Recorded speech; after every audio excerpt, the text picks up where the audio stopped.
청취자 여러분 안녕하세요. 팟캐스트 오다방입니다. 격전 오픈 팟캐스트 오다방. 오늘 56회 차입니다. 1년 좀 넘었네요. 오늘은 그리고 2016년 마지막 방송입니다. 송년 방송. 저도 뭐 뜻깊은 여러 가지 감회가 드는데, 그래서 우리 청취자분들하고 어떻게 만나면 좋을까 고민하다가 정말 어렵게 모셨습니다. 일단 인사부터 나누시겠습니다. 권영빈 선생님이십니다. 안녕하세요. 예, 안녕하세요. 네, 세월호 참사 특별조사위원회 상임위원이십니다. 맞죠? 예, 그렇습니다. 네. 예. 제가 하나 빠뜨렸네요. 4.16 세월호 참사. 이게 법률상 조직이죠? 예, 특별법에 근거해서 만들어진 조직입니다. 네. 근데 그 4.16 이런 걸 붙이는 건 좀 이례적인 것 같아요. 예, 아무래도 세월호 참사가 일어난 날이 4월 16일이라서 그렇죠. 그 세월호 참사의 의미를 좀 더 강하게 부각하기 위해서 세월호 참사 4.16을 같이 붙인 걸로 알고 있습니다. 그러니까 법은 참 의미심장하게 만들어 주신 것 같아요. 법명은. 예. 그러니까 세월호 참사라고만 해놓지 않고 4.16이라는 걸 박으니까 예. 우리가 왜 9.11, 3.11 그래가지고 또 4.19, 5.18 이렇게 날짜로 기억하는 게 또 우리한테 좀 여러 가지 주잖아요. 예. 4월달 되면 좀 숙연해진다든지 근데 4.16 이렇게 꼭 기억해야 될 날짜로서 법명에도 법 이름에도 들어가고 그게 조사위원회에도 들어가고 거기에 상임위원, 그러니까 위원이 여러 분 계신데 출근하는 위원이신 거죠. 그렇습니다. 이제 그 상임위원이 5명이 있었고요. 위원장, 부위원장, 그다음 진상규명 소위원장, 안전사회 소위원장, 지원 소위원장 이렇게 5명은 위원장 포함해서 상임위원이 위원장도 위원이니까요. 예. 높은 자리 아닙니까? 근데 법률상 그 위원장은 이제 장관급 그 공무원이고 상임위원은 차관급 공무원입니다. 이걸 이제 보통 정무직 공무원이라고 하는데요. 흔히 말하는 고위 공무원은 이제 1급, 2급 이렇게 얘기되는 게 고위 공무원이고 그 위에 장차관급 공무원을 정무직 공무원이라고 합니다. 아니 높은 분이긴 한데 한시적으로만 높은 분이네요. 그 전에 변호사셨죠? 예, 변호사. 누가 제안을 한 거겠죠? 4.16 세월호 특별조사위원회에서 일을 했으면 좋겠다 이런. 예, 저는 야당 추천위원으로 민주당 그 들어간 거고요. 그 당시는 이제 새정치민주연합이었는데, 그러니까 이제 이 특별조사위원회, 그러니까 줄여서 세월호 특조위라고 하는데 그 위원 구성에 대해서 잠깐 말씀드릴까요? 그러니까 위원이 전부 17명입니다. 큰 조직이네요. 예, 그래서 그 추천 단위가 5군데가 있었고요. 각 추천 단위마다 상임위원 1명 포함해서 이제 비상임위원을 추천했는데요. 일단 유가족에서 3명. 그중에 한 명이 이석태 위원장. 위원장을 맡고 그다음에 여당에서 5명을 추천하고 그중에 한 명이 상임위원이 되면서 부위원장을 맡고 그다음에 야당에서 5명. 그래서 그중에 한 명이 상임위원인데 진상규명 소위원장을 하게 되고 그게 저고요. 권영빈 상임위원. 그다음에 이제 대법원장이 2명을 그 지명을 하는데 그 2명 중에 한 명은 상임위원이 있고요. 그분이 지금 지원 소위원장을 맡았었고요. 그다음에 대한변협 회장이 지명하는 위원 2명인데 그중에 한 명이 상임위원인데 그분은 안전사회 소위원장을 맡았고요. 이렇게 상임위원 5명이 그러니까 위원장부터 소위원장까지 맡아서 일을 하는 구조입니다. 그 진상규명소위원회, 다른 소위원회도 다 중요한 일을 하지만 특히 이제 국민적 여망은 세월호가 어떻게 그렇게 된 건가 또 많이 이야기 나오는 건데 왜 구하지 못했나 이런 거잖아요. 그래서 굉장히 중요한 역할을 하시는데 그렇지만 부담되는 일 아닙니까? 솔직히 이게 너무 많이 죽었잖아요. 그렇죠? 아니 그래서 저는 진짜 궁금한 게 개인적으로 뭔가 이제 하여튼 새천년 민주당이라고 그러셨나 하여튼 야당 민주당에서 제안이 온 거잖아요. 누군가 그 준비하시거나 하시는 분들이 당시 권 변호사님께 그 수락한 거잖아요. 그래 내가 한번 하겠다. 왜 그러셨어요? 보통은 그러니까 뭐 차관급 고위공직자라고 하지만 그건 잠깐 하는 거니까 그게 무슨 명예가 되거나 이런 명예는 되지만 그게 무슨 벼슬하는 기분은 아니겠고 그야말로 고역이실 것 같은데 막 쓴잔 막 이런 느낌일 것 같은데 왜 수락하셨는지 어떤 계기가 있으셨는지 이런 게 좀 궁금하네요.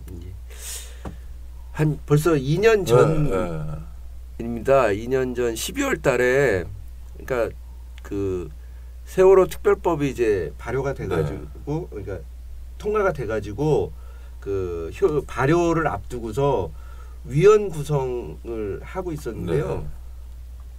세월호는 뭐 당시에 국민 누구라도 다 가슴 아파하는 거고 그게 좀 뭔가 세월호 특별법을 통해서 뭔가 좀 밝혀지기를 바라는 그런 마음들이 다 같았다고 생각이 됩니다. 그런데 아무래도 어떤 일이든지 그게 적합한 사람이 있는데 그 당시에도 사실 저 말고 이렇게 진상규명 소위원장을 하면 좋겠다고 생각했던 분이 있었습니다. 근데 이제 그분이 사실 참사 초기부터 유가족들과 함께 지내고 세월호 그 특별법을 만드는 과정에서도 지속적으로 활동을 하셨고 그런 분이어서 유가족들은 당연히 그분이 맡아줄 거라고 생각을 했습니다. 근데 그분이 여러 가지 개인 사정으로 못하게 되면서 이제 그 고민하는 시간이 좀 길었습니다. 그러다 보니까 이제 아니 그건 저희 우리 권상님께서 겸손하신 말씀 그러니까 지금 말씀을 들어보니까 누군가 적임자 비슷한 사람이 있었는데 땜빵이었다 이렇게 말씀하실 것 같은데 그거 말고요. 하여튼 땜빵이든 어떻든 그러니까 누군가는 다 땜빵일 수도 있어요. 그리고 뭐 그게 한쪽만 생각한 것일 수도 있고 개인적인 사정이 뭔지 모르지만 하여튼 누군지도 모르지만 중요한 건 그러니까 누군가가 뭐 의회에서든 아니면 유족들이건 요청을 했을 거 아닙니까? 그러니까 멀쩡하게 변호사로 잘 살고 있는데 그걸 받으셨잖아요. 그러니까 세월호 특조위의 상임위원이 되셨는데 어떤 마음으로 받으셨는지 이게 참 궁금해요. 그래서 상황이 좀 이렇게 급박하게 돌아가면서 위원을 이렇게 빨리 선임을 해야 되는데 결국은 저한테까지 이제 그게 제안이 들어온 거고요. 겸손하신 말씀이고요. 그래서 좋습니다. 그 진행되는 과정을 살펴보니까 저까지 부담된다고 못하겠다고 하면 사실 그 다른 사람을 찾기도 좀 어려울 것 같았고 뭐 그리고 세월호 문제에 대해서는 이왕 제안을 받았다면 나라도 해봐야 되겠다 뭐 이런 생각이 들었고요. 제 경력상 검사 생활을 좀 했고 그다음에 그러니까 수사해 보시고 조사가 뭔지 아시고 당연히 그다음에 2012년도에 그 내곡동 특검이라고 있었습니다. 그래서 거기에 특별 수사관에 참여한 경험이 있었고요. 근데 그 내곡동 특검은 뭐냐면 야당이 특검 후보를 추천하는 그런 형태였고, 그러니까 이제 당시 야당 입장에서는 저를 좀 믿을 수 있다 이렇게 봤던 것 같습니다. 그래서 추천이 된 거고, 이 세월호 참사 진상규명은 조사가 돼야 되는 거고, 그러려면 아무래도 수사 능력이 있어야죠. 그 수사 경험이 있는 사람이 맞는 게 좋겠다. 그렇게 해서 뭐 능력이 되고 안 되고는 두 번째 문제고, 일단 그 일을 좀 책임 있게 밀고 나가야 되겠다. 이렇게 해서 그냥 승낙을 할 수밖에 없었죠. 뭐 그런데 어떻게 거부하겠습니까? 그 개인적인 질문이라 답변 안 하셔도 되는데 결혼도 하셨죠. 부인도 계시고 애도 있고요. 애도 있고 부인이 반대하지 않나요? 그런 경우에 아니 그러니까 뭐 여러 가지 손해가 많잖아요. 네. 그러니까 뭐 그 다행스럽게 뭐 집 뭐 저는 뭐 그러면 하겠다면 해봐라. 격려를 해주셨군요. 네. 장가를 잘 가셨네요. 네. 그 손해라는 건 이제 변호사이기 때문에 그러니까요. 하던 일도 다 중단해야 되고. 네. 이 기존에 진행하던 일을 이제 잘 마무리하는 것과 이게 끝난 다음에 다시 변호사로 복귀하는 게 좀 쉽지 않은 그렇죠. 부분이 있거든요. 그러니까 이제 조금 뭐 속된 표현으로 월급쟁이라면 뭐 그냥 들어가서 일을 하면 되는데 이제 보통 변호사 중에서 파트너 변호사라고 하면 이제 자기가 일을 찾아서 해야 되거든요. 그러려면 이제 손님이 많아야 되는데 그 한 2년 정도 변호사 일을 쉬면 이제 손님을 이제 새로 찾는 일이 쉽지 않은 거죠. 아니 그러니까 저는 뭐 변호사는 아닙니다만 그냥 들어서 먼발치에서 보면 2년이든 3년이든 이렇게 뭔가 자기 일을 멈추고 간다는 게 사실은 상당히 부담스러운 일이고 또 하나는 이게 너무 많이 사람이 죽어서 사실은 아주 그 조사 결과를 잘 만들어내더라도 과연 유족은 또 국민적으로는 이게 다 받아들일 수 있는가 납득할 수 있는가 지금 단계가 아니라 2년 전에 처음 시작하실 때 단계 그런 고민도 있을 것 같았는데 이렇게 쓴 잔을 드시고 또 지금 세월호 특조위는 어떻게 된 겁니까? 이게 그 많은 분들이 궁금해하시는데 언론 보도가 좀 나오긴 했는데 끝난 건가요? 뭐 끝나도 끝난 게 아니다 이렇게 말씀드리고 싶습니다. 그러니까 뭐 보통 이제 반민특위는 들어보셨을 텐데요. 그럼요, 반민특위. 그래서 제2의 반민특위다 이렇게 얘기할 정도로 지난 9월 30일자로 정부가 특조위를 강제 해산시켜 버렸습니다. 그렇죠. 그러니까 그 강제 해산이라는 의미는 뭐냐면 이게 정부 기구로서 법적으로 보장된 조사 권한을 갖고 있는 곳인데 그 공무원 지위와 신분을 박탈하고요. 예산을 한 푼도 지원하지 않고 사무실에서 몰아내고 그러니까 실제로 조사할 수가 없는 거죠. 그러니까 이제 그 궁중에 붕 뜬 겁니다. 그렇지만 이제 법률 해석상 특조위 활동 기간은 내년 2017년 2월 3일까지고 그로부터 3개월 동안 그러니까 2017년 5월 3일까지 종합보고서를 작성하라고 세월호 특별법이 규정하고 있다고 우리는 해석하고 있습니다. 그러니까 법조인들도 많이 그런 해석도 하시고 또 1인 시위도 하고 그러셨죠. 그래서 결국 정부의 강제 해산이 불법적인 것이고 우리 특조위 위원과 조사관들은 그 정부의 불법 조치를 인정할 수 없다라고 해서 정부는 끝냈지만 우리는 아직 끝나지 않았다라고 얘기하고 있습니다. 얘기만 하시는 게 아니라 활동도 하시는 거죠. 이렇게 뭐 방송 출연만이 아니라 또 조사관들도 뭐 계속 긴장의 끈을 놓지 않고 모이고 일도 하신다고 들었는데 그건 어떻습니까? 근데 사실 매우 좀 안타깝고요.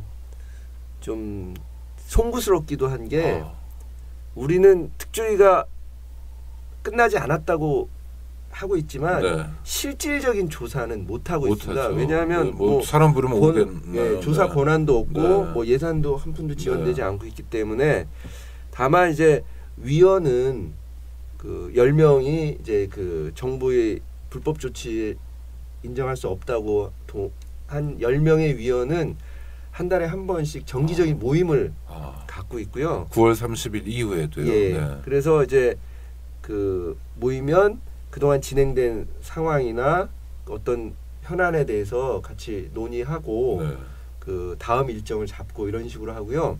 그다음에 조사관들은 지금 한 25명 정도가 이제 YMCA 그분들은 이제 정부 파견이 아니라 민간 조사관들, 민간 조사관들은 이제 YMCA 사무실에 한 공간을 얻어가지고 그 임대료가 나겠네요. 아니요, 이제 합정동에 있는 YMC 서울 YMCA에서 좀 협조를 해주셨네요. 다행이다. 무상 지원을 해서 매우 감사한데요. 거기 이제 그 조사관들이 한 10명 정도가 상근하면서 조사관 컨퍼런스라든가 조사관 모임을 통해서 네. 그동안 활동 내용을 좀 정리하고 지금 세월호 7시간 대통령 행적 이런 것들이 나오면 중요한 쟁점 아닙니까? 예, 그런 지금. 부분들에 대해서 그 정리하고 이런 식으로 활동을 하고 있습니다. 일종이 아니라 그냥 자원봉사네요. 예산이 없고 국가기관으로서는 명운을 다했다 하여튼 해석의 여진이 예. 있지만 그러니까 그냥 시민의 한 사람으로서 일하시는 거네요. 그 10분 정도 되는 조사관들은. 예, 뭐 형식은 이제 자원봉사처럼 보이는 거고요. 그 각자는 여전히 조사관이다. 특조위 조사관이다. 이런 생각으로 그 일을 하고 있는 겁니다. 시민의 한 사람으로서 고맙긴 한데 좀 송구하네요. 좀 민망하고. 이 문제 풀어야 되는 거 아닙니까? 그러니까 권영민 상임위원께서 보시기에는 세월호 특조위가 법 해석의 문제가 아니라 실제로 좀 더 조사 활동을 해야 된다. 밝혀낼 것들이 더 있다. 지금 이 상태에서 문을 닫으면 안 된다. 이렇게 판단하시는 거죠? 당연한 겁니다. 그러니까 당연히 예, 그렇게 일단 판단하시는 거죠. 일단 조사가 좀 진행이 돼가지고 네. 일정한 결론을 낼 수 있어야 되는데 네. 뭐 조사를 시작하는 단계에서 정부가 강제적으로 중단시켜 버려서 매우 죄송스럽게도 그 내용적인 결과를 만들지 못했고요. 지금 세월호 7시간 이렇게 얘기가 나오고 있는데 국민적 관심이 되게 높지 않습니까? 그렇죠. 네. 근데 조금 부족합니다. 네. 뭐냐면 세월호 7시간을 4.16 참사 당시에 대통령이 뭘 했는지만 자꾸 그런 쪽으로만 관심을 갖는데요. 뭐 주사 맞았냐 아니냐. 예, 네. 머리를 어떻게 했니, 네, 뭐 네.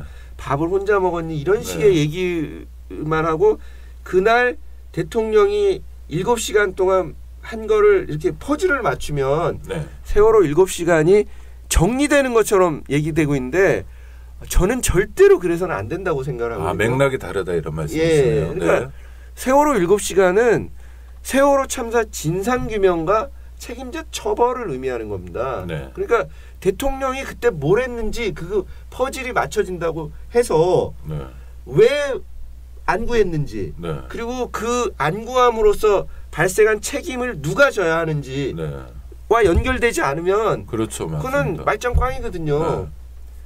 이런 표현 죄송합니다만은 좋은 표현입니다. 말짱꽝 알아듣기 쉽습니다. 예, 그래서 사실 세월호 특조위가 해야 되는 일이 그런 겁니다. 도대체 그 당시에 왜 안구했고 그러면 안구한 것이 그 당시 청와대가 컨트롤 타워로서 제대로 그 보고받고 지휘를 하지 못한 것인지 또는 부당한 지시를 한 게 있는지 이런 부분들을 같이 조사를 하고 그래서 그 누가 책임을 지는 것이 맞는지를 거기까지 해야 되는 거거든요. 특조위가 못 갔다는 거죠. 예, 그 조사를 하면서 이를테면 뭐 세간에 떠도는 의혹인지도 모르겠고 팩트는 뭐 모르겠습니다만 뭐 통용함이 오기로 했는데 그것도 해군 참모총장이 지시를 했는데 그걸 막았다 누군가가 이런 것도 접근을 해야 되는 거 아닙니까? 그렇습니다. 예. 그래서 접근을 해 보셨나요? 특조위 하시면서? 예, 그러니까 그 사안 자체를 이제 조사를 하려고 사실 이제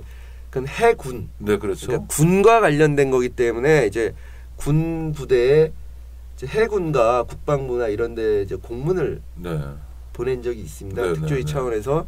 근데 이제 해군은 보통 군 기밀이다. 보안 사항이다. 뭐 이렇게 해가지고 답변을 거의 안 줍니다. 그러니까 실제로 현지의 방문은 고사하고 실제 조사는 고사하고 일단 답변조차 안 하는 상황인 거예요. 군이. 그러니까 답변을 뭐 알려줄 수 없습니다. 내지는 그동안 언론에 보도된 것도 있는데 해당 사항 없습니다라든가 이렇게 아주 하고 형식적인 답변만. 그리고 우리 조사관이 해군 그 삼함대는 한번 실지 조사를 간 적이 있습니다. 그건 뭐냐면 그 AIS라고 이제 항적도 있지 않습니까? 그러니까 해수부가 4번에 걸쳐서 발표한 항적도 세월호 항적도가 해군 항적도와 다르다라는 그런 문제 제기가 있어가지고 그 해군 레이더로 파악한 항적을 좀 확인하려고 갔던 적이 있고요. 가서 그냥 눈으로 이제 확인하고 아주 짧은 시간에 그 레이더 항적 정도만 받은 적이 있습니다. 그러니까 이제 뭐 군부대도 이렇게 접근하기가 힘든데 뭐 청와대라든가 국정원이라든가 이런 데는 정말 접근 자체가 어려웠습니다. 그러니까 조사를 막 진행하는 수준일 수밖에 없었다. 일단 세월호 특조위가. 그리고 두 번째 굉장히 중요한 게 사실 이게 국가기관의 역할들을 봐줘야 되는데 하여튼 뭐 공문에 대한 답변은 오되 해당 사항 없음 수준의 정말 무성의한 정말 어떻게 이해해야 되나 이해할 수 없는 그런 공문 정도 오는 수준이었고 실제 조사가 뭐 청와대나 국정원은 상상할 수 없을 정도로 하여튼 뭐랄까 그러니까 조사 활동을 실제로 진행할 수 없을 정도로 청와대나 정부의 방해가 많았다 이런 거잖아요. 예. 그러면 하여튼 여기서 멈출 수는 없는 거 아닙니까? 그렇죠? 그렇습니다. 그거는 유족만이 아니라 국민적 여망이잖아요. 그리고 광화문 촛불의 요구이기도 하고 그럼 어떻게 이 문제를 풀어야 됩니까? 다시 법을 만들어야 됩니까? 아니면 개정하면 됩니까? 이제 뭐 개정을 하든 제정을 하든 현실적으로는 법적으로 해결할 수밖에 없다라고 생각을 하고요.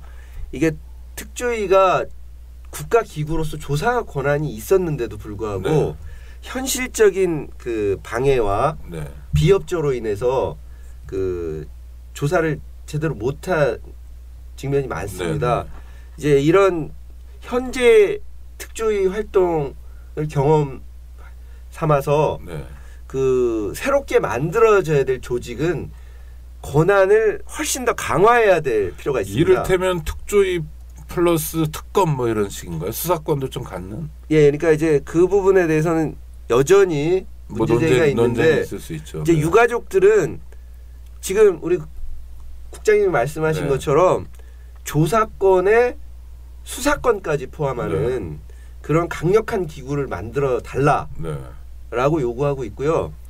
저희 특조위 이제 경험자로서 볼 때는 이제 전면적인 수사권을 달라고 하면 좀 이 수사권을 지난번에 있었던 그런 논쟁이 좀 불거질 수가 있어서 그냥 특조위 활동을 강화할 수 있는 정도의 제한적인 자료 확보권과 수사권을 줄 필요가 있다. 무슨 말씀이냐면 조사 활동을 방해하거나 하는 것에 대한 뭐 강제 수사를 할 수 있게 하는 겁니다. 그러니까 자료 확보권이라는 건 이런 겁니다. 그 지금 해경본청에 그 당시 그 상황이 녹음된 그 TRS 음성 녹음 파일이 있죠? 100만 개가 있습니다. 100만 개나. 근데 우리 특조위가 사건과 관련된 거요? 아니면 2014년 4월 15일부터 2014년 12월 31일까지 녹음돼 있는 파일이 100만 개입니다. 어마어마한 양이네요. 예, 그 중에 우리 특조위가 7,000개 정도를 받았는데요. 그 7,000개를 받은 거 가지고 지난 9월 1일, 2일 청문회를 했습니다. 특조위 청문회. 거기서 그 상당히 은폐되고 사실을 왜곡했던 것들이 좀 드러나기도 했는데요. 그 7,000개를 가지고 그걸 밝혀낼 정도였으니까 7,000개는 이미 제출한 겁니까? 해경에서? 그렇습니다. 저희가 달라고 해서 안 주겠다는 거를 막 설득하고 얼르고 달래고 그래서 겨우 받아낸 게 이제 7,000개였고요. 근데 그 100만 개 나머지 100만 개를 다 조사를 해보면 참사 당시에 있었던 상황과 참사 후에 그 은폐하고 왜곡했던 이런 상황들이 드러날 가능성이 높은 겁니다. 그렇죠. 예. 그러니까 그런 자료들을 눈앞에서 못 가져온 거예요. 그러니까 그런 것이 참사와 관련된 자료라는 것이 명백한 상황에서는 특조위가 법원에다가 압수수색 영장을 청구할 수 있게 해달라. 예. 그러니까 막 아무거나 막 압수수색하겠다는 게 아니고 범위에서. 그러니까 참사 관련 자료 이미 분명하다라는 것을 확인한 거 그런 경우에는 압수수색 영장을 청구하게 해달라는 것이고요. 그리고 또 하나는 예를 들면 그 MBC가 이제 그 전원구조 오보라든가 언론 보도, 왜곡 보도 이런 것들 때문에 그 관계자들을 조사하기 위해서 그 조사 출석 요구를 했고 그것이 거부당했고 그래서 동행명령장을 발부한 적이 있습니다. 그리고 실제로 집행하러 갔는데 집행 자체를 피하고 뭐 그런 일이 있었는데 이런 식으로 그러니까 이게 조사를 거부하는 것이 명백한 경우에 이 사람들은 공무집행 방해, 그러니까 특조위 활동 방해로 수사하고 기소할 수 있는 그런 제한된 수사권을 줘야 된다. 이렇게 주장을 하는 게 이제 특조위 경험자로서 입장입니다. 이거는 그 압수수색 영장 청구권과 제한된 수사권은 그 예전에 있었던 수사권 기소권 논쟁하고는 차원을 달리하는 거기 때문에 충분히 국민들도 동의할 수 있을 거고 이게 국회에서 법률로 만드는데도 그 어려움이 없을 거라고 생각하거든요. 다만 유가족들은 그걸로는 부족하다라는 입장이라서 뭐 조금 더 조율이 필요하다. 디테일한 얘기여서 사실 안 여쭤봐도 되는데 영장 청구권은 뭐 검사에게 있다고 헌법에 써 있으니까 그래서 위헌이다 뭐 이런 얘기를 자꾸 하는 거 아닙니까? 그런 건 어떻게? 그러니까 영장을 청구도 하셔야 되잖아요. 이를테면. 그러니까 그 부분은 그러니까 검사는 이제 검사의 지위는 검찰청 법으로 그리고 형사소송법에 이제 규정돼 있는데요. 그러면 특별법 안에 검사의 지위를 부여해주면 되는 겁니다. 그래서 예를 들면 위원장, 그다음에 진상규명 소위원장, 그다음에 진상규명 국장, 그다음에 조사 뭐 과장 정도를 검사의 지위를 줄 수 있는 거죠. 검사의 지위를 주게 되면 검사의 권한을 행사할 수 있는 겁니다. 그러니까 아주 또 조사가 모두에게 뭐 그렇게 하면 안 될 것 같고요. 제한적으로 하면 뭐 법조 경력 몇 년 이상 뭐 이런 거 놓고 뭐 그러면 되겠죠. 파견받는 건 어떻습니까? 영장 청구하는 검사만 한 명. 근데 그거는 좋은 방법 아닙니까? 적절하지는 않다고 생각하고요. 특조위는 순수하게 자율적으로 독립적으로 민간에서 채용된 조사관들로 채워져야 된다고 생각합니다. 안 그러면 그 검사하고 신경전하고 뭐 그런 싸우고 뭐 방해하고 업무 안 하겠다 그러고 이러면은 아무 일도 못 하니까요. 그거 저는 이렇게 들어보니까 굉장히 근사한 것 같은데요. 그러니까 합리적이고 뭐 굉장히 많은 걸 요구하는 것도 아니고, 그러니까 세월호 참사와 관련된 가해자든 구조를 안 했던 사람들을 잡아다가 처벌하고 뭐 그 사람들 수사하겠다는 게 아니시잖아요. 그런 건 아닙니다. 그러니까요. 그거는 기존에 뭐 검찰 조직에서 하고 그거 아니라 진상규명을 방해하는 게 명백한 사람들로 제한을 하면 괜찮은데요. 그 입법 가능성 저희는 그냥 높은 것 같은데요. 지금 어떻게 돌아갑니까? 이게 뭐 새누리당이 짜게지고 이래서 더 여건이 좋아진 건가요? 논의는 되고 있습니까? 뭐 이제 민주당 중심으로 그러니까 2기 특조위를 위한 이제 1기와 2기로 이제 구별을 하면 2기 특조위를 위한 이제 법 제정을 위해서 노력을 하고 있고요. 그러니까 이제 연말쯤에는 아마 모습을 드러낼 것 같습니다. 지금 연말인데, 그러니까 이제 조만간 나올 것 같고, 근데 지금 얘기하고 있는 그런 제한된 압수수색 영장 청구권이나 수사권, 기소권 같은 거를 담았는지는 잘 모르겠습니다. 그건 또 현실적으로 그 새누리당이 분당 사태가 되고 있지만 어쨌든 기존의 여당 입장에서는 세월호 참사에 대한 책임이 있기 때문에 그 세월호 그러니까 2기 세월호 특조위를 만드는 데 있어서 잘 협조를 할지 어떨지는 아직은 알 수 없는 상태거든요.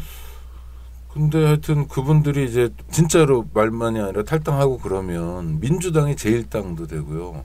뭐 여러 가지 장밋빛, 분홍빛 전망들이 나오는데 국회 선진화법도 무력화되고 뭐 그러는데 그것보다 중요한 건 대통령을 권좌해서 끌어낼 만큼 아직 완전히 끝나지는 않았습니다만 시민들의 분노 또 시민들의 의지가 강하잖아요.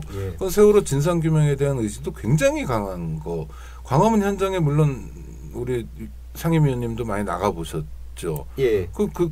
그게 뭐 꼭 박근혜만 내쫓으면 다다 이런 게 아니잖아요. 세월호에 그렇습니다. 대해서도 예. 얼마나 많이 정말 오히려 그 2014년보다 그런 마음이 좀 더 시민적으로 확장되고 커지고 이런 것 같아요. 분노도 더 높아지고. 예. 그러니까 입법을 해야 될 뭐 조건이랄까 이런 건 어느 때보다 좋은데 예. 아 이게 그럼 어떻게 해야 됩니까? 뭐 국회의원들한테 전화라도 해야 되나요? 이거 어떻게 예. 해야 되나요? 뭐 일단 그 야당 중심으로 네. 그 이기 특조위를 위한 법을 만들겠다는 공감대는 이제 형성되어 있는 것 같고요. 발표도 했습니까? 그렇게 하겠다?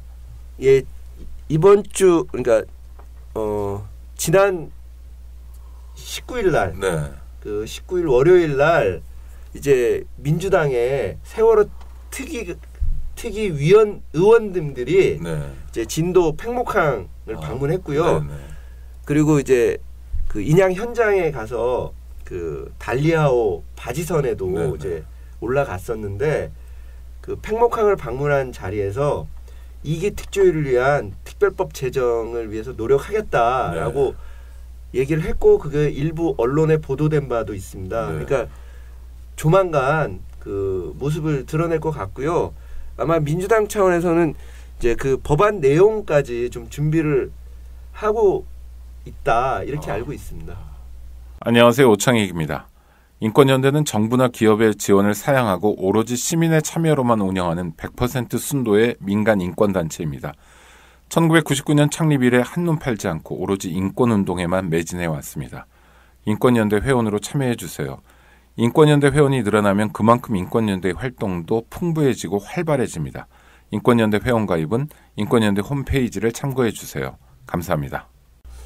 하여튼 그래서 지금의 어정쩡한 상황, 뭐 특조위 조사관들이나 위원들께서 하여튼 우리는 아직도 특조위다라고 하는 어정쩡한 상황을 해소하는 건 물론 뭐 그거야 큰일이겠습니까만은 실제로 유족이나 또 시민들이 원하는 그런 명쾌한 진상 규명을 위해서 당연히 특조위법이 빨리 됐으면 좋겠네요. 예, 그래야 됩니다. 네, 또 제가 좀 몇 가지 궁금한 게 있어서 그 탄핵 소추안이 통과되는 날 그 대통령이 마지막 인사를 하셨잖아요. 아, 예. 예, 조대환 씨 그분이 특조위에 같이 계셨죠. 예, 2014년 말에 조대환 부위원장은 이제 여당 추천 상임위원으로 그 특조위에 결합을 했고요. 저는 이제 2014년 12월 말에 이제 특조위 설립 준비 단계에서 가서 이제 상임위원 모임에서 이제 인사를 하고 상임위원 모임을 했기 때문에 상임위원 예정자 모임을 지속적으로 했기 때문에 그 계속 만났고요. 그러니까 또 우리 상임위원이기 때문에 어쨌든 임명장을 받기 전에도 이제 상근을 했습니다. 그러니까 이제 조대환 부위원장의 사표가 수리된 게 2015년 7월 23일인가 그런데요.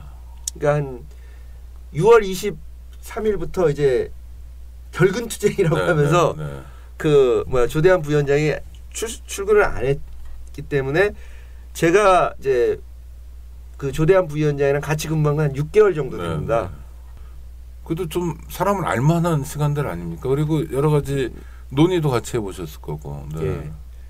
이제 한 6개월 정도 같이 있으면서 저랑은 사이가 안 좋았습니다. 왜냐하면 이제 그 조대환 부위원장은 여당 추천 몫으로 이제 그 들어온 거고 저는 이제 야당 추천 몫으로 들어와 가지고 저는 진상 규명을 열심히 해야 된다는 입장이었고 그 여당 추천 위원들은 뭔가 이 세월호는 뭐 다 끝났는데 뭘 하려고 하느냐라는 좀 방해하는 그런 거를 좀 이해가 안 되는 게 그 특조위 만들기 전이라면 뭐 또 그럴 수 있고 특조위 밖에 있는 인사라면 그럴 수 있는데 들어왔잖아요. 이제 한 식구가 됐는데도 역할이 온통 방해하는 거고 걸림돌로 자기가 뭘 해야 될 자기 역할을 규정짓나요, 이분들이요? 예, 일단 대표적으로 2015년 11월 23일 날 특조위 전원위원회에서 참사 당시 청와대 등의 업무 대응의 적정성 이걸 조사를 하자라고 의결을 한 적이 있는데요. 그때 여당 추천 위원 5명이 중간에 이걸 하면 안 된다. 이건 정치적이다. 막 이러면서 중간에 사퇴한다 그러면서 나가버린 일이 있지 않습니까? 네. 좀 황당한데요. 우리 국장님 말씀대로 아니 안에 들어왔으면 안에서 일을 열심히 하겠다는 얘기를 해야 되는데 특조위가 청와대 등 관련 부분을 조사를 하자라고 이제 결의하는 마당에 나는 사퇴하겠다 하고 나갔습니다. 그러니까 이런 모습을 보여주는데 이제 그 당시는 조대한 부위원장은 이미 없을 때죠. 예, 네. 그 사퇴해가지고 사직해갖고 없을 때인데 조대한 부위원장이 좀 방해했다라고 할 수 있는 건 이런 경우가 있는데요.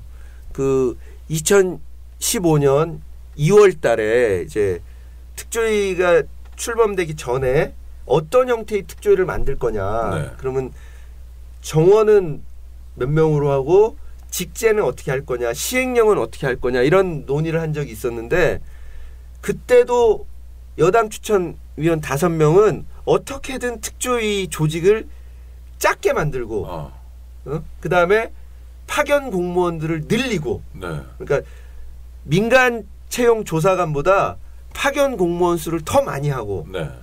그나마 그 인원도 최소화하고 그러니까 네. 정원을 최소화하고 직제도 아주 축소해서 만들겠다는 그런 안을 정부에 보낸 사람들입니다. 여당 추천위원들이. 그러니까 자 이게 법이 있잖아요. 법률에 따라 만들어진 조직이잖아요. 그러니까 이게 촌스러운 표현일지 모르지만 국가와 국가의 명예에 따라서 임명된 거잖아요. 그거 하겠다는 거 아니에요. 근데 나는 안 받겠다가 아니라 수용한 거고 예. 그리고 임명장을 받는 거잖아요. 그렇죠? 비상임위원이건 상임위원이건 간에 그 임명장에 그렇게 써 있을 거 아닙니까? 4.16 세월호 특별조사위원회 상임위원회 뭐 보함 이렇게 하면 예. 아멘 하고 받는 거잖아요. 네. 아니 그 법치주의 좋아하고 이런 분들이 아니 예. 그리고 또 하나는 아니 무슨 어떤 조직이든 간에 검찰에 계셨어도 마찬가지인데 조직을 키우는 걸 좋아하지 않습니까? 그러니까 위원님들이나 뭐 이런 분들은 예, 일단 하여튼 나중에 어떻게 되더라도 말은 좀 더 하고 예산도 그렇잖아요. 좀 실제로 쓸 돈보다 좀 더 달라고 그러고 뭐 까일 수도 있다 이렇게 생각하는 거 아닌가요? 누구나 다. 뭐 일반적으로 그렇죠. 좀 그렇고요. 시작부터 근데 줄인다 이번에는. 예. 네. 뭐 이게 그런 겁니다. 이렇게 좀 정말 회방로로 왔군요. 구체적으로 보면 이제 그 법에는 정원이 120명으로 네. 되어 있습니다. 근데 이제 그 120명 안에서 뭐 한 명을 해도 10명을 해도 법을 위반하는 건 아니거든요. 그렇죠. 네. 근데 이제 여당 추천위원들은 한 60명으로 특조위를 꾸리자. 그중에 파견 공무원을 한 60% 이상 하자. 네네. 그러면 민간 조사관은 한 20명 정도만 하자는 네네. 거예요. 네. 그럼 20명 가지고 뭘 얼마나 조사할 수 있겠습니까? 네. 실제로. 그러니까 그런데 이제 우리 특조위 다수의 위원들은 말도 안 된다. 처음부터 120명으로 하고 충분한 지원을 통해서 조사를 충분히 할 수 있게 하자 이렇게 했는데 그 여당 추천위원들은 뭐 정원도 60명으로 하고 조직도 행정 지원 파트를 크게 하고 조사 파트는 과장 한 명에 그냥 인원 한 4-5명만 두자 뭐 이런 식이었던 거거든요. 그러니까 저 좀 이해가 안 하여튼 좋아. 이해가 안 되지만 그런 일이 있었으니까 실제로. 예. 자, 하여튼 뭐 한 사람의 법조인으로서 양식 이런 거 다 팽겨치고 주문받은 대로만 행동했다는 거 아니에요. 지금도 뭐 국정조사 특위에서 청문회 하거나 이럴 때 보면 여당 의원 몇 사람이 그런 의심을 받고 실제로 그런 모습을 우리 시민들이 봤습니다. 그런데 그러면 우리 권상임 의원님 입장에서 뭐 조대원 씨는 누구든 검찰 선배이기도 하고 법조 선배이고 또 같은 팀에서 일하기로 됐고 인간적인 호소나 설득도 하셨을 거 아니에요.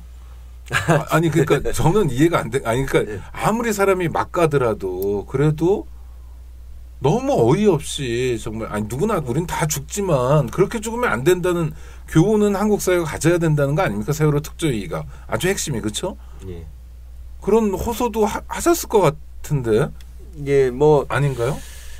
뭐 밥도 같이 먹고 그러니까. 예, 술도 먹고 그러니까 저녁 때 뭐 이렇게 반주도 좀 같이 하고 그런데 뭐 개인적으로야 어떤 무슨 감정이 있겠습니까? 그러니까요. 다만 맡은 역할이 있다 보니까 저는 하여튼 진상규명을 위해서 최대한 역할을 하자라고 하는 거고 이제 조대한 부위원장은 어쨌든 여당 추천위원이라는 그런 부담 때문에 하여튼 여당의 입장을 좀 반영하고 관철하려고 했고요. 그런 게 이제 많이 부딪혔죠, 저하고는. 그러니까 상임위원 회의에서 어떤 입장을 얘기를 하다 보면 서로 다른 입장을 취하게 되고 여러 가지 이런 부분이 있었고요. 그러니까 그 여당 입장이라는 건 이런 겁니다. 작년 그러니까 2015년 1월 16일 날 당시 그 여당 새누리당의 그 수석 부대변인이었던 그러니까 수석 그러니까 부대표 원내 부대표인 김재원 의원이 나중에 청와대 정무수석으로도 갔던 김재원 의원이 아주 대놓고 세월호 특조위는 세금 도둑이다 이런 발언을 했거든요. 그러니까 이런 식의 조직을 만들려고 한다는 게 말이 안 된다. 그게 여당 입장이었던 거죠.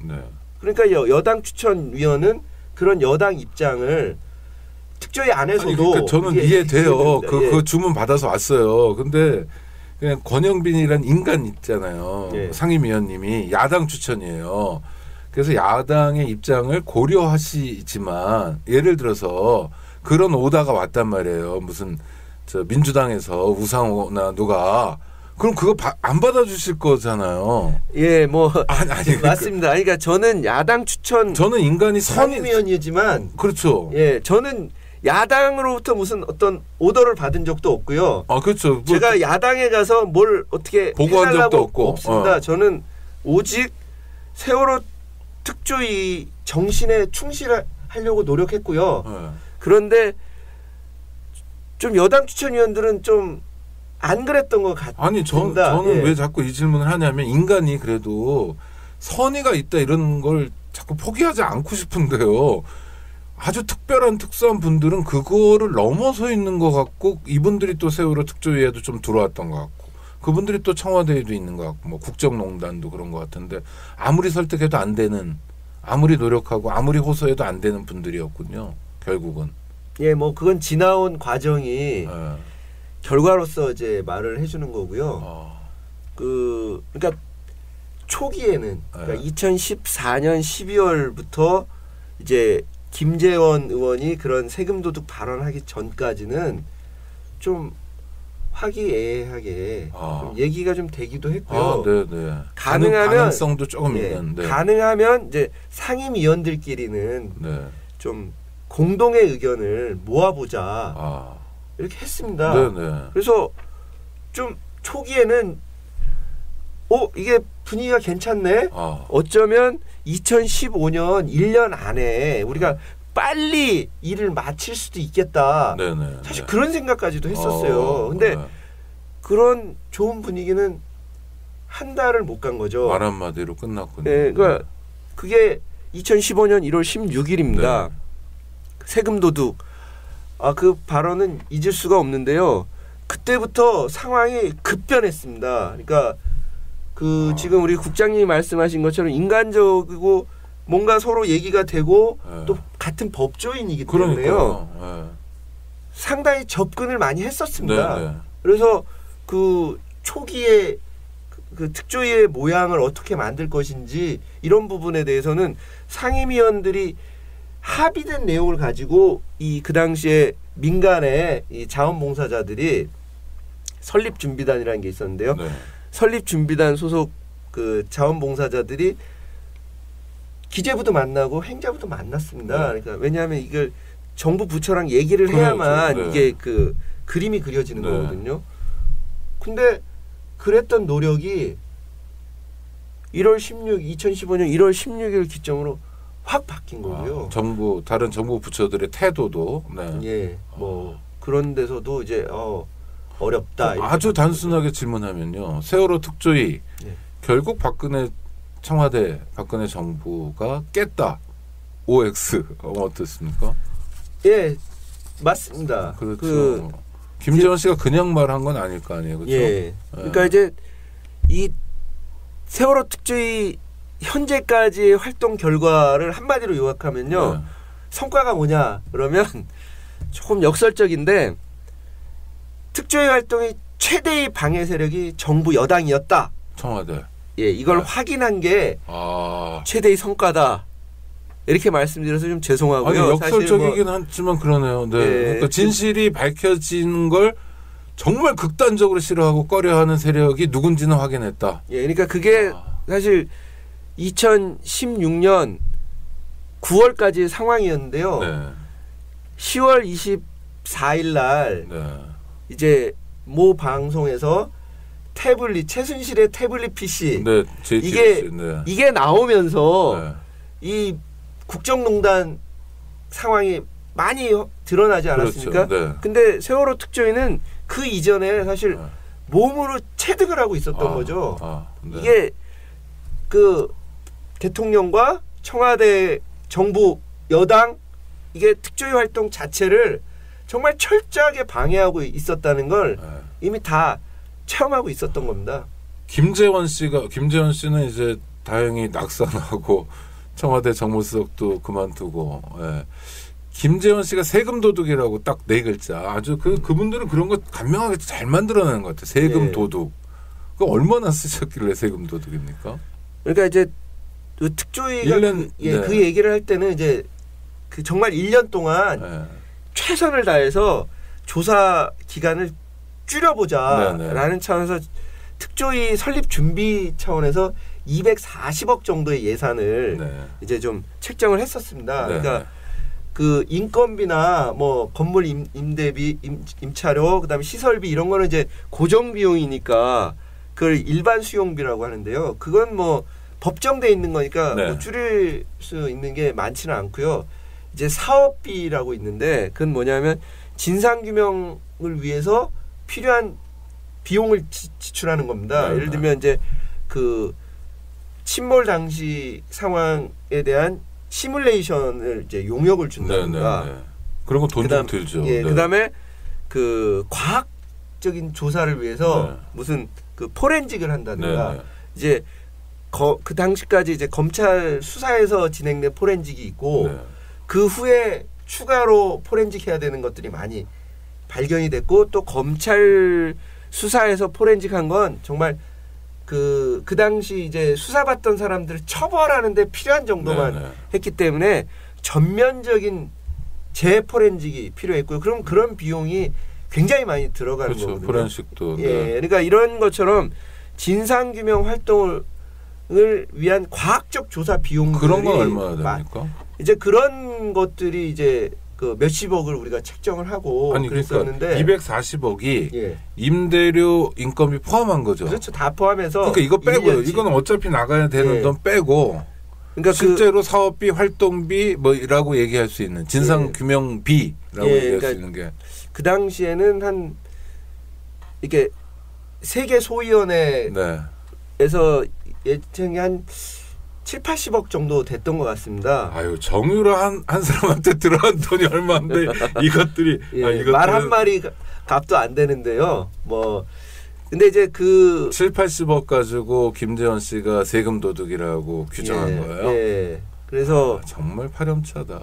그래서 나중에 근데 문제는 이제 그 세금 도둑이라는 이제 비난과 공격이 들어오니까 이게 또 상당한 언론이 이제 또 받아쓰기를 하니까요. 그런 거 기다렸다는 듯이. 특조위는 상당히 조심스러워질 수밖에 없었고 그러면서 이제 다시 예산을 좀 조정을 했습니다. 스스로. 그러니까 뭐냐면 자연 감소분이 있고 예를 들면 이제 1월 달부터 들어가는 인건비가 이제 조사관 채용이 늦어질수록 그 인건비는 이제 자연 감소분이 있으니까 그래서 한 그 190억 정도 이렇게 다시 조정을 했는데 그래서 그거를 이제 기재부에 보냈는데 기재부에서 이제 8월 달에 그 온 예산은 89억입니다. 와. 그래서 그 89억 중에서 일반 수용비 빼고 나면 이제 사업비는 예를 들면 진상규명 관련 사업비는 뭐 60%가 삭감되고 뭐 어떤 부분은 한 90% 삭감되고 그러니까 그럼 아까 말씀하셨던 그런 시뮬레이션을 하거나 이런 거는 시도도 못 하셨겠네요. 예산이 그러니까 이제 아주 최소한도로 용역을 줄 수밖에 없었고요. 그러니까 정말 이것까지는 어떻게든 해놔야 된다라고 하는 부분에만 용역을 주고 포렌식 비용도 사실 제대로 지불이 안 되고 그래서 그 많은 부분을 못했고요. 제일 안타까운 네. 건 이제 세월호 인양 작업을 하기 전에 수중에 있는 세월호 상태를 객관적인 자료로 남겨놔야 되거든요. 네, 네. 그러니까 그 수중 조사인데 수중 조사 비용이 한 푼도 안 나왔습니다. 그러니까 이제 그래서 특조위에서는 어떻게 했냐면 그냥 인건비 중에 일부 출장비 네. 이런 것들하고 그다음에 그 배 임차료 네. 뭐 이런 것들 정도 갖고 한 2천만 원 정도의 어이구. 예산을 억지로 만들어 가지고 작년 2015년도 11월 달에 네. 그 직접 그 우리 잠수부를 우리가 고용해 가지고 네. 그 수중에 있는 세월호를 찍은 적이 있습니다. 근데 2천만 원 가지고 그 뭘 찍어요? 그 큰 배를요. 네. 그러니까요. 이게 잠수부가 한번 들어가면 네. 한 30분 정도 있다가 나오는 건데 네. 얼마나 찍겠습니까? 그러니까 제대로 찍지도 그리고 못했고 거기 그 수중 예. 상태가 무슨 뭐 이렇게 좋은 가시거리 이런 게 제한될 거 아니에요? 그렇습니다. 가시거리가. 예, 그래서 이제 이게 가시거리가 좋을 때 네. 그 한 50cm 네. 내지 아주 좋으면 1m인데요. 네.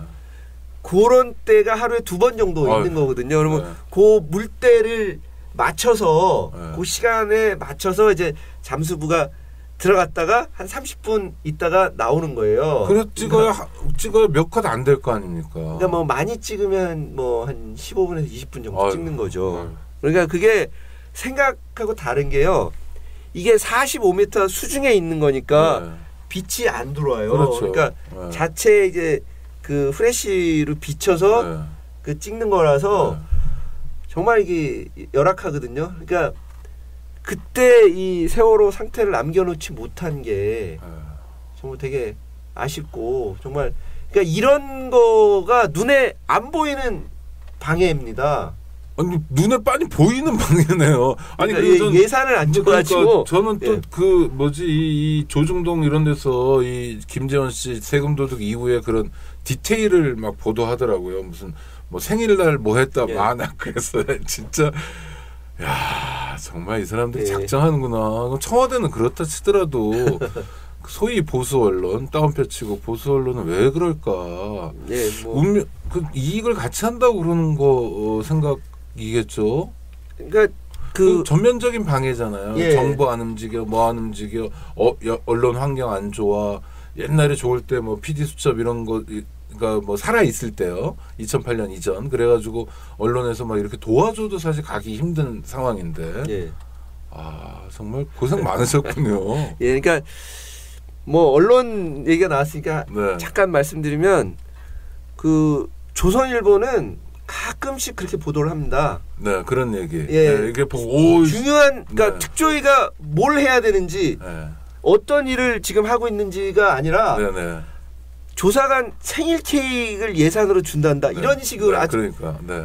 그러니까 사람들이 볼 때 굉장히 자극적으로 받아들일 네, 수 있는 네. 걸 하는데 실제로 조선일보가 우리 특조위 관련 오보를 4번 냈고요. 그 4번에 대해서 다 정정시켰습니다. 네. 그러니까 지금까지 조선일보를 상대로 네. 오보를 이렇게 4번씩이나 정정시킨 아. 그 국가기구나 아마 시민단체도 없을 없죠. 겁니다. 네. 저는 그런 점에서 그 조선일보와의 그 이 갈등 관계가 네. 특조위를 또 이게 자랑할 만한 거다 이렇게 네. 말씀드리고. 역설적으로. 그러니까 정말 특별 조사를 해야 되는데 한쪽에서 언론이 한쪽에서는 청와대가 이래서 계속 발목 잡고 야 그러니 뭐 그 예산에 그 인력 가지고 뭐 정말 제한됐겠네. 다시 해야 되는 건 명확한 거고. 제가 이제 헌법재판소 앞에 가끔 갈 일이 있는데 그 누구 선생님들이 몇 분 나오셔가지고 막 소리를 지르시는 분들이 계세요. 다 박시성인지는 모르겠는데 그 중에 이제 그 어떤 시민단체 분들인 것 같은데 304명이 지켜보고 있다. 뭐 헌법재판소는 뭐 이런 피켓을 보고 바로 앞은 아니고 길 건너편에서 막 흥분을 하시면서 세월호 지겹다 이런 얘기. 그다음 또 하나는 뭐라 하시더라 십몇억 원씩 다 받아 처먹고 그게 모자란데 또 받아 처먹으려고 저지랄 하는 거다라고 그러시더라고요. 그래서 이제 제가 점잖게 뭐 말씀을 드리고 하여튼 결국은 끝나는 뭐 욕설을 주고받은 사이가 됐지만 실제로 그런 얘기들을 어르신들이 막 카톡이나 이런 거로 굉장히 많이 주고받는다고 그러더라고요. 예. 돈 얘기가 나와서 예. 아니 사람들이 뭐 돈이면 단 것처럼 얘기하니까 세월호 예산 문제도 얘기했는데 자 유가족들이 이거 정말 죄송한 질문인데 얼마 받았나요? 글쎄요. 그 언론에 보도된 바로 정말 10몇억씩 이렇게 받았나요? 보도된 바에 의하면 이게 사망한 경우에 네. 그 유족들이 아마 4억 정도. 아유, 그러니까 뭐 그게 이제 일단 보통의 이게 사망의 경우에 이렇게 계산하는 이제 그런 금액 플러스 이제 그 희생자 구제 특별법이라고 거기서 국민 성금 중에 5천만 원 추가 지원하고 뭐 이런 거 해가지고 그 또 뭐 보험 어떤 그러니까 개별 보험 등 여행자 보험이라든가 이런 거 해갖고 4억 정도 받으신 것 같고요. 현재 130명 이상의 유가족은 그렇게 받을 수 없다. 돈을 받는 것조차 진상규명 과정이 되어야 된다라고 해서 지금 국가를 상대로 손해배상 소송을 진행하고 있습니다. 안 받고 계신 거죠? 예, 그분들은 한 푼도 안 받았습니다. 그러니까 이제 뭐 10억 이런 얘기를 하니까 그런데 이번에 가습기 그 피해 희생자들 같은 경우에 뭐 10억 이상 지급이 됐다라는 그런 언론 보도도 봤는데 10억을 줘도 부족한 거죠, 사실은. 그럼요. 예, 그러니까 10억을 요새 애들이 그 유족들 다 뭐 우리 또래잖아요. 근데 저희 애들이 딱 그 세월호 애들 한 학년 밑에 위에요. 저도 그 2013년에 단원고등학교 가서 강의도 했고 뭐 다 그렇게 겹쳐 있죠 조금씩. 근데 아니 우리 아들놈하고 우리 딸하고 뭐 매덕하고 바꾸는 아니 말이 돼.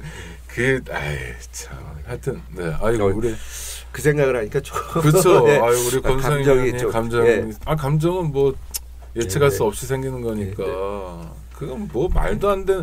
저는 그러니까 우리가 천박해 져도 금도가 있어야 되잖아요. 그러니까 세월호 관련해서는 세월호 침몰도 그렇고 구조 안 한 거 못한 거 아니죠. 안 한 거가 많죠. 좀 그렇게 보이는 정황이 너무 많습니다. 그렇죠. 안 했다고 얘기할 수밖에 없는 거 있는. 그거 아니면 따져보고 조사해보고 명명백백하게. 그다음에 그 이후의 사회 대응이나 뭐 이런 것들이 너무 모렴치한 것 같아요. 예, 그러니까 이게 세월호 문제를 정부 여당은 방어하는 논리가 딱 하나 있었던 것 같습니다. 돈. 그러니까 세월호 문제를 다 돈으로 바꿔치기 하면 되는 거예요. 그러니까 좀 전에 우리 국장님 말씀하신 것처럼 유가족들이 돈을 그렇게 많이 받아놓고는 또 이 짓 한다. 그러니까 거기도 돈이죠. 그 다음에 특조위도 돈. 대통령이 뭐라고 얘기했습니까? 특조위 이거 활동을 보장해줘야 되지 않느냐 그랬더니 그 세금이 들어가는 거니까 좀 곤란하지 않느냐라고 하는 거 그것도 돈이죠. 김재현 의원이 작년에 세금 도둑 그것도 돈이죠.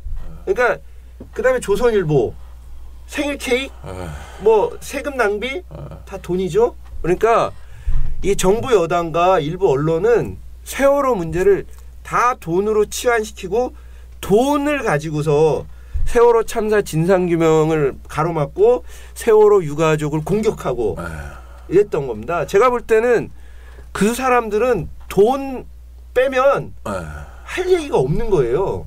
그렇죠. 논리도 없고. 그런데 아니 돈도 진짜 세금 도둑이 누구냐, 김재원 이런 사람들이잖아요. 아니 법인세 깎아주고 그게 1%에 얼마인데요. 그게 지금까지 깎아준 게 100조 넘을 것 같은데요. 그렇지 않습니까? 지난 2008년부터 깎아준 것만 하더라도 재벌 대기업에. 그다음에 담배세 올리고 뭐 그게 도둑이잖아요. 사실은. 그 덩어리가 얼마짜리인데. 하여튼 뭐. 시간이 뭐 벌써 1시간이 됐는데요. 뭘 남겨야 됩니까? 하여튼 세월호. 그 정말로 뭐 말하기도 송구스럽고 민망해서 말은 못하지만 죽은 애들이 돌아오는 것도 아니고 그렇잖아요. 그걸 뭐 엄마 아빠라고 모르는 건 아니죠. 너무 원통하지만 어김없는 사실이고 그렇더라도 한국 사회에 남겨야 되잖아요. 예. 그 우리 4.16 세월호 특별조사위원회 권영빈 상임위원님 뭘 남겨야 됩니까? 이제 세월호가 우리에게 한국 사회에. 예, 그러니까 이제 일단은 네. 지금 세월호 유가족이 항상 앞장서고 있지 않습니까? 그분들은 네. 피해자입니다. 맞아요. 네. 피해자가 문제 해결을 위해서 이렇게 열심히 쫓아다니고 공격당하고 단식하고 집회할 때도 저 광화문에서 제일 맨 앞에 앞장서고 네. 이런 상황이 더 이상 반복돼서는 안 된다. 네. 피해자는 보호받고 그들을 사회가 국가가 지켜줘야 되는 거거든요. 네. 그래서 일단 상징적인 모습으로는 네. 이후에 이런 대형 재난, 대형 참사가 재발되어서는 안 되지만 네. 이런 참사가 발생할 때 피해자가 보호되고 구제될 수 있는 그런 사회가 돼야 된다. 네. 그래서 이거를 세월호 특별법은 그렇게 규정을 하고 있는 겁니다. 세월호 참사 진상규명을 하고 안전한 사회를 건설하자. 네. 그러니까 이 304명의 목숨이 물속에서 수장된 대가로 우리 사회는 이제 안전한 사회로 가야 되는 거죠. 세월호 이전과 세월호 이후는 달라야 한다. 네. 그 달라야 하는 것은 어느 특정한 분야가 아니라 우리 사회 전체가 안전한 사회 그리고 과거의 적폐를 청산하고 네. 구조를 바꾸고 낡은 것을 다 깡그리 청산하고 이제 새로운 사회로 가야 된다. 이 굉장히 포괄적인데 결국 세월호 전과 세월호 후가 달라야 되는 것은 결국 다른 사회로 가야 된다. 지금은 다른 사회가 아닌 거잖아요. 하여튼 지금까지는 네. 세월호 이전과 이후가 다르지 않았지 않습니까? 오히려 더 나쁜 것 같아요. 예. 더 악랄하고. 예. 그래서 그 하나의 끝이 결국은 박근혜 탄핵이라는 국면까지 오게 된 거고요. 그래서 여전히 갈 길은 멀다. 그렇지만 세월호 참사가 우리에게 제시하고 있는 것은 결국 진상규명을 하고 그 결과를 기초로 책임자를 남김없이 처벌하고 안전한 사회, 안전한 대한민국을 건설하자. 네. 이렇게 말씀드리고 싶습니다. 감사합니다. 그 유족들 피해자 그 검경에서 일하시는 분들 중에 좀 덜 떨어진 분들이 피의자 권리 같은 거 얘기하면 맨날 피의자만 얘기하고 피해자는 얘기 안 한다고 할 때 그 피해자들이잖아요. 그렇습니다. 그러니까 사실은 국가가 뭐 형사 피해자도 마찬가지지만 이런 피해자들에 대해서 거의 아무런 시스템을 갖고 있지 않고 게다가 이렇게 무거운 정말 십자가 같은 거를 지고 메고 살아야 되고 또 하나는 제가 얼마 전에 서울대병원 신경정신과 교수를 봤는데 그런 트라우마가 있으면 이 트라우마가 구체적으로 몸의 통증으로 나타나는 걸 연구하시고 치유하시는 분이더라고요. 예. 교통사고나 어떤 무슨 트라우마가 있을 때. 그러니까 뭐 남녀 불문인데 그런 끔찍한 일을 당하면 아픈데 진단은 잘 안 나오고 그리고 건강이 굉장히 급격히 떨어지고 막 이런 상태들이잖아요. 그냥 가만히 있어도 뭔가 마음이 아픈 예.